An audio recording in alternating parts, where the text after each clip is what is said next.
listening to Tuff Tiger Talk Flash Report. All right, shout out to the Tuff Tiger Talk Nation. We up in this thing. Another episode of Tuff Tiger Talk. I am Big Q, your humble host. Shout out to you guys. Appreciate you for being in this live. Man, listen, we got some really good news today to talk about with the Tigers as we continue to really do some positive stuff. Was a little nervous about the QB position. We were recruiting wide receivers. The room was bad for the wide receivers. Running back room was down. Quarterbacks didn't have any quarterbacks. Everybody transferred. Offensive line needed some help. Man, this transfer portal situation turned around real quick for the position of need for the Tigers, and just the last 48 hours alone has been really good. And of course, LSU and Lane Kiffin, like him or love him, man, he's getting results. Number 2 QB Julian Longstreet. Now he's listed in the roster as number 2. LSU did a great thing. They put the LSU and Longstreet put pen to paper with the USC as the consensus top 5 signal caller is in the 2025 recruiting cycle, where he checked in as a 5-star prospect. He is now inked and signed to LSU. Now, 6 feet, 200-pound, made the decision to join Lincoln Riley and the Trojans over Texas and A&M, Michigan, Wolverine, Miami, and Ole Miss, among several other schools out of high school. During his long year at Los Angeles, he completed 13 of 15 for over 100 yards and a touchdown and ran 11 times for 76 yards and 2 scores. He made the move. Longstreet is LSU bound after making his decision to sign with the program on Wednesday. So Julian Longstreet joins the program for the Tigers, which is a major deal because what Lane Kiffin did, just to be honest with you guys, what Coach Lane Kiffin did was phenomenal. What he did was he gets the starter for now, right? We know he gets the starter for this season, and Sam Levitt, because next year Sam Levitt could possibly go into the draft. We'll see. But Julian Longstreet is a long-term option. He has 4 years of eligibility remaining, according to the reports. So he comes in. And of course, it was a huge get because originally Miami wanted to bring him there. Miami really got the short end of the stick because both the quarterbacks, Sam Levitt and Julian Longstreet, were predicted to go and land there. And it looked like things were lining up with them, but not anymore. LSU took control of the situation, and they did a wonderful job by getting Julian Longstreet to be the long-term option. He'll sit behind Sam Levitt for a year before ultimately making the decision, before possibly becoming the starting quarterback in 2027.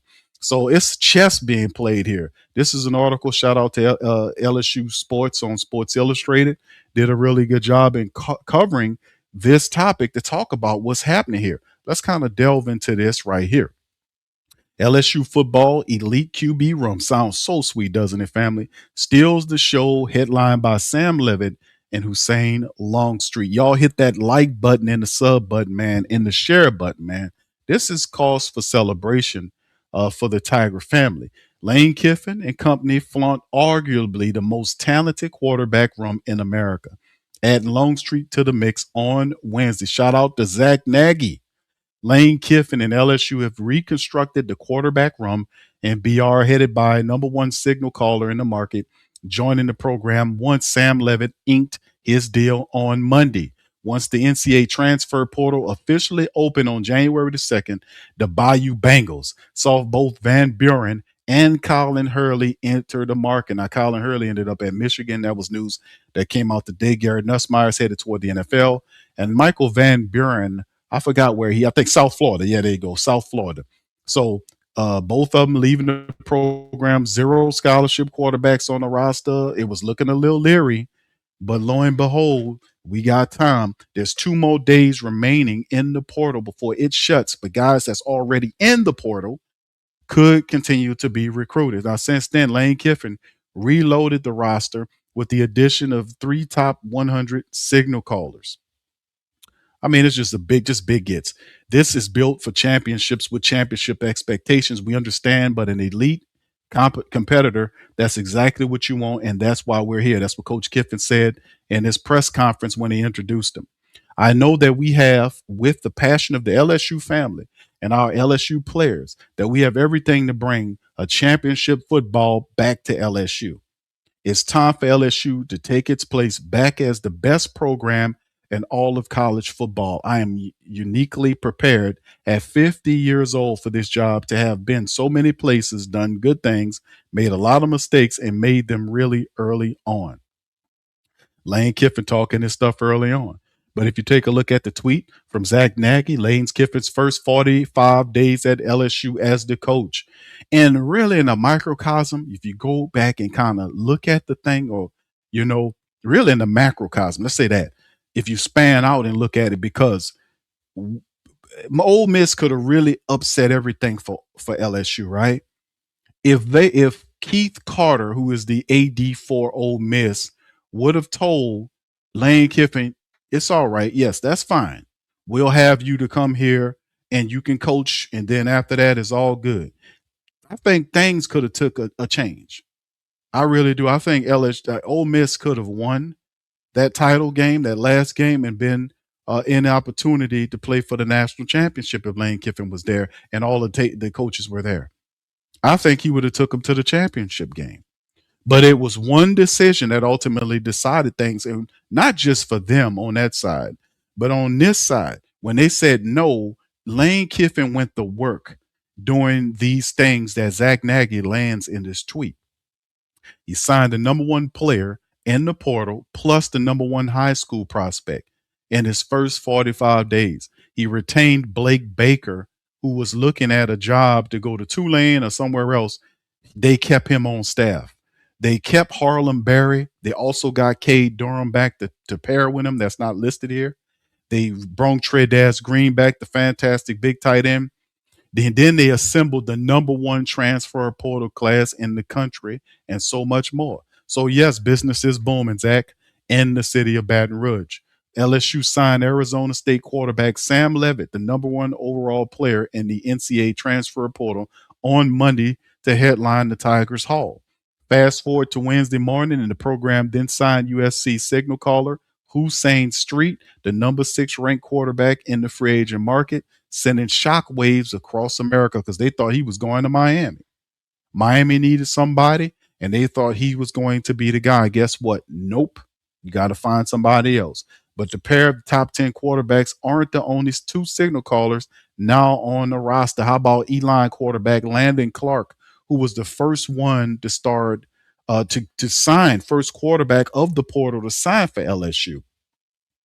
That started the strong run after being the first signal caller committing to Kiffin during his first time in Baton Rouge, making his decision 24 hours prior to Levitt on Sunday evening. Now LSU flaunts a trio of top 100 transfer quarterbacks heading into the 2026 season. And this is a look at the historic haul of quarterbacks that LSU got late in the portal. I mean, the way this happened was and I was like, man, we getting some good players, but we're kind of deficient at the number one position. Not anymore. So this is how the breakdown goes for our transfer quarterbacks on the depth chart. The first one, the starter, is going to be Sam Levitt, the 6'2", 205-pounder, checks in as the number one overall player in the portal with Kiffin and company, landing their signal caller for the season coming up. The coveted quarterback didn't play the full length of 25 due to a foot injury, but he managed to finish with over 1,600 passing yards and 10 touchdowns. He threw 3 interceptions against those, while also rushing for over 300 yards and 5 rushing touchdowns on the ground, right? He had his money year in 2024. I mean, that was a fantastic year for Sun Devil football, to be honest with you, leading the Sun Devils to the college football playoff for the first season amid his first season with the program under Coach Kenny Dillingham and company. Levitt rounded out the 24 campaign, throwing for over 2,800 yards, 24 touchdowns as the Sun Devils reached the CFP in a historic year for the program in Tempe. So it's just showing you Zach Nagy's tweet here is they're showing him that he's a Tiger and bringing him in the fold. Now, another thing to talk about here is LSU. The last time we got a Sun Devil quarterback, you know who that was, right? Now, we've had a defense to go along with that Heisman Trophy winning former Sun Devil quarterback, we would have won a college championship then. Did not have the defense, and Jaden Daniels was tearing it up. We just didn't have the defense to go along with that fantastic offense. Fam, we would have won a championship that year. We would have been hard to stop.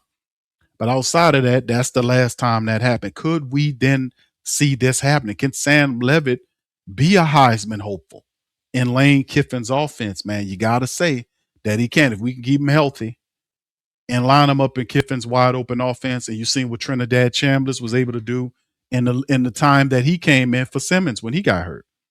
So the offense works. It's just all about keeping them healthy and implementing and giving them the players and the staff to do it. Now, who's the second quarterback? It is Hussein Longstreet from USC. Longstreet, like I told you, I read some of this early on, 6 foot, 200 pounder, made his decision to come in. He's not much on him, not much experience from Longstreet. And really, he will be tasked with being the guy that holds the clipboard for Sam Levitt and Learn, because his time is not now. His time is in the future.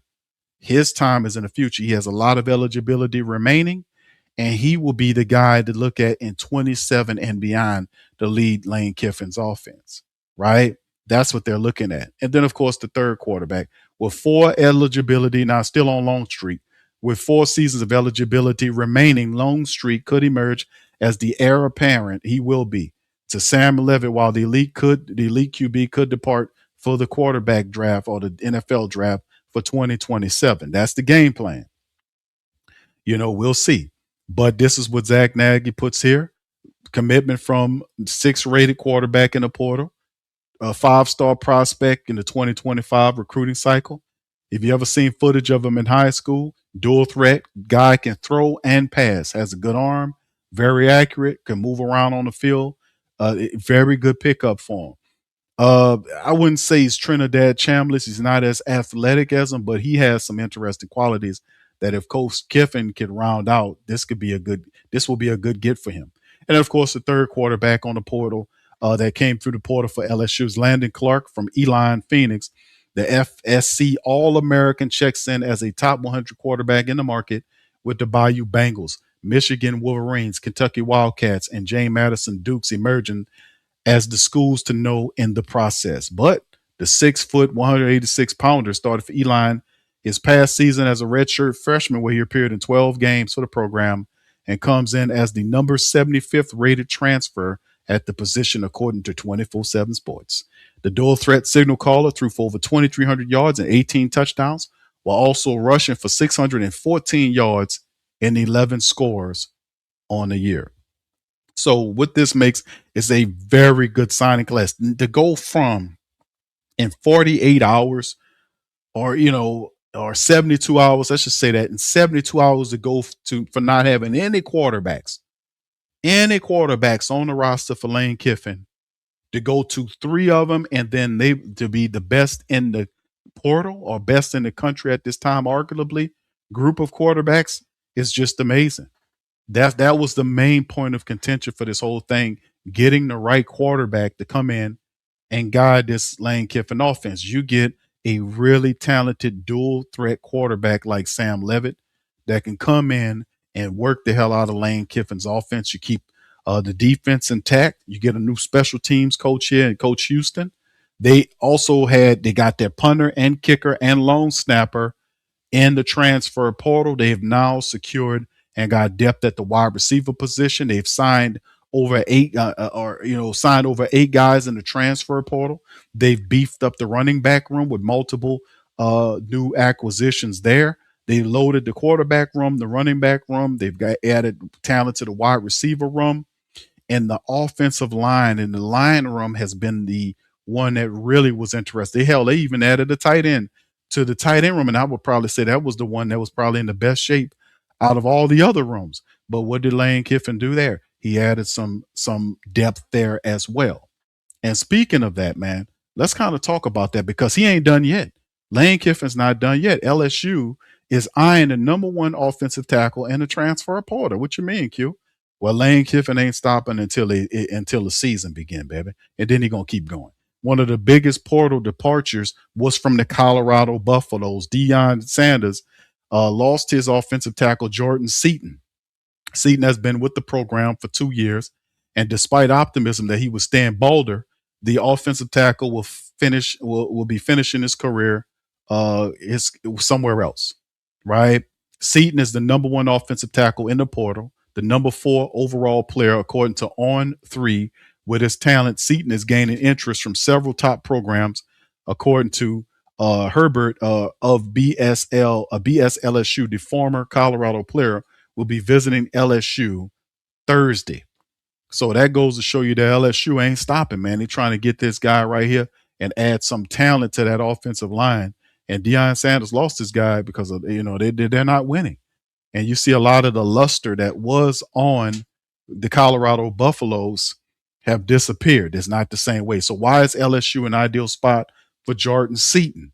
Seaton is gaining interest from several elite programs, with the LSU Tigers and Coach Lane Kiffin being one of them. One area LSU has set priority in is the offensive line. The program lost several linemen in the portal, which would give Seaton a chance to step in right away as a starter. So you can get Seaton here as a starter. This will be big, and this is one thing that Coach Kiffin, you can see right there, and that crazy face, he's saying, yeah, let's get this guy. He getting greedy in the portal. That's fine. One of the biggest aspects of Seaton's future landing spot is his name, image, and likeness, which is the NIL value. What we doing there? Landing an elite offensive tackle such as Seaton will be pricey for the program. According to On3, a talented lineman in the portal will cost the program between $500,000 to $1.2 million. On3's Pete Nakos reported that Seaton could command $2 million in that $2 million range. Who'll be willing to pay him? LSU got the dough. They got the dough and playing for big stakes, man. There ain't no honeymoon period for Lane Kiffin. Let me tell you something. He's going to be tasked with winning right away. Anyway, let's keep it going. His current NIL valuation is 1.7, according to On3. That is not how much he has earned with Colorado, but it is his estimated market value. Kiffin is working to build his roster ahead of the first season with the program. Seaton could step in quickly with the Tigers on the offensive line, but the program will have to be willing to spend what the position is worth. Is he willing to spend to get Seaton, who's a starting level tackle, to protect Sam Levitt and help open up the running attack for that offensive line? You better believe it. Price is not an option for LSU because it's playing for big stakes.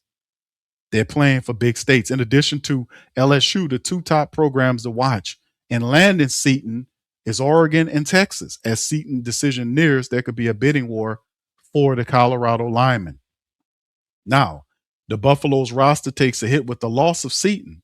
And Deion Sanders, no, man, that's just not going to cut it, man, with him, that. But right now, the luster is coming off that Buffalo program pretty fast and look like it's kind of tough. But anyway, everybody can't be happy, but at least we are being happy after being sad for the last couple of years. Let the rain go somewhere else for a little bit. You know what I'm saying? And also, let's keep it going, man, because how about this, man? We got another commitment in the running back room. It's Wisconsin transfer Dilin Jones. He committed to LSU. Did you know? Wisconsin redshirt freshman transfer running back Dilin Jones has committed to LSU. On3's Hayes Fawcett and Pete Nakos is talking about it.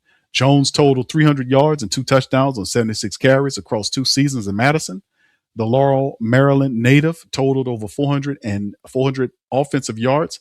He becomes LSU's third running back to be signed out of the portal, joining Charlotte's running back Rob Gainey Jr. and Utah running back Racine Guillory. Not to mention the fact that LSU retained Harlem Berry and got Caden Durham to come back for another year to tandem with Harlem Berry. Now, prior to enrolling at Wisconsin, Jones was ranked as the 4-star prospect and 136 overall player out of the 24 class. According to On3 consensus, he was the 12th running back in the class and number 4 overall player in Maryland, hailing from good counsel. So there it is, committed. So welcome on in Dilin Jones. Now, Lane Kiffin, extremely effective in building his team in his first year at Baton Rouge. Kiffin departed Ole Miss prior to the CFP run, LSU opening, and immediately began putting his staff together. With the Rebel season now over, the newly hired LSU staffers will be working for that were still working with Ole Miss will be able to put all of their focus on the Tigers. This includes offensive coordinator Charlie Weiss Jr., running backs coach Kevin Smith, just to name a few. I'm so glad that's over.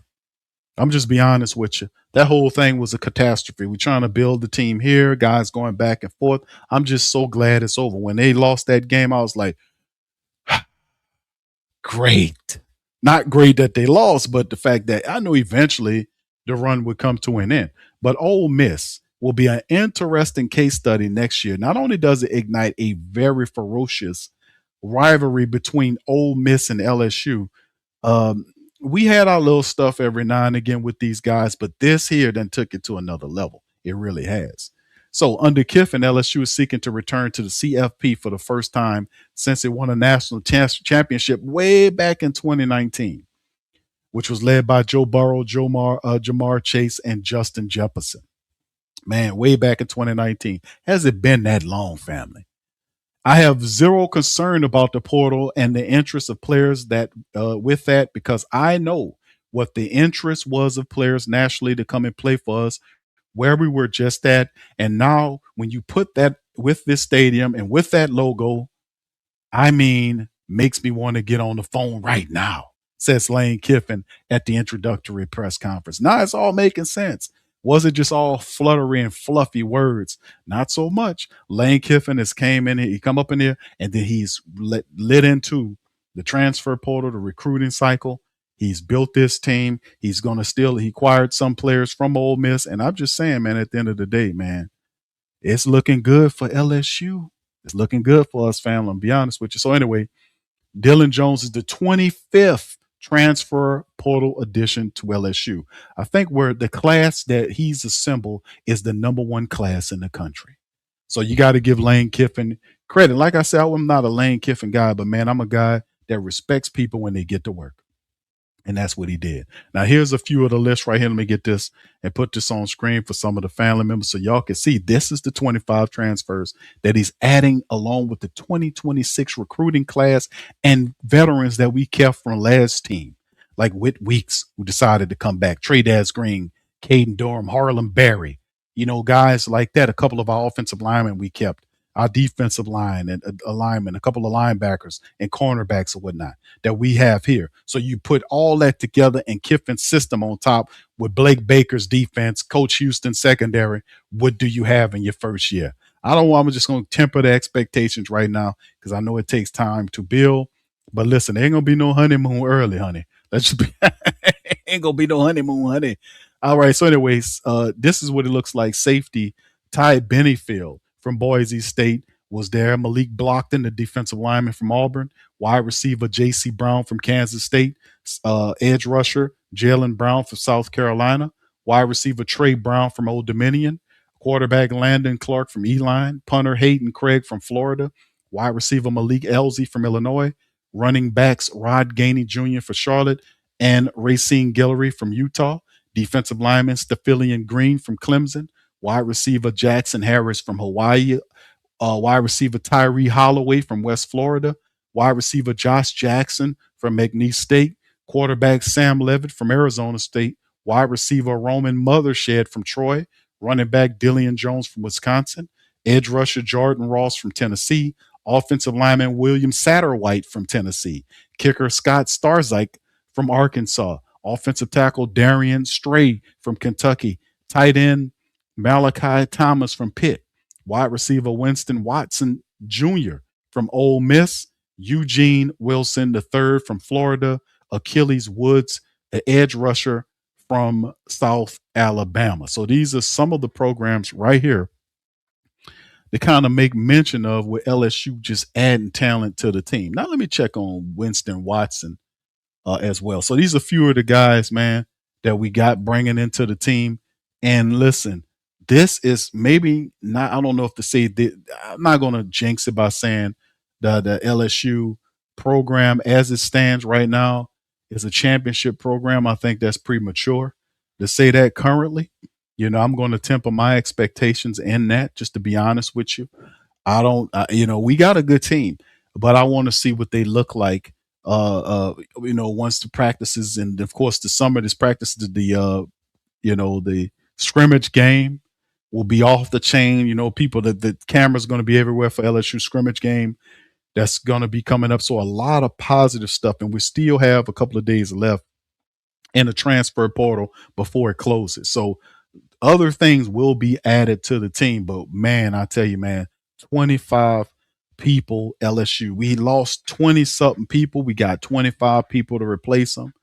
And only time will tell if it is a upgrade over what we had in there before in terms of our wide receivers, in terms of everything. It's just a new offense going into bat, man. And it's just really awesome watching this, man. But really, I know over time, because Lane Kiffin's deal, I believe, is a 7-year deal. Y'all correct me. I think it's either 7 or 9 years. I had a report that said it was 7. But it's a 7-year deal with Lane Kiffin, which means some longevity here, gives him an opportunity to build his team. I don't expect them to win a championship in his first year, but all I want to do is to see the team compete. Let's start off by winning the SEC. Let's start off right there by winning the SEC and just taking it to the SEC like that, man. Texas is going to be strong this year. Tennessee's building up on something. Florida got a new coach. Auburn got a new coach. Kentucky got a new coach. Will Stein is there. All these teams have been recruiting. Missouri, with Coach Drinkovich. You got all this stuff going on. So it's a lot of talent. Ole Miss, that's the rivalry. Is going to be something awesome as well. So we see a lot of change. And Arkansas got a new coach, I want to say.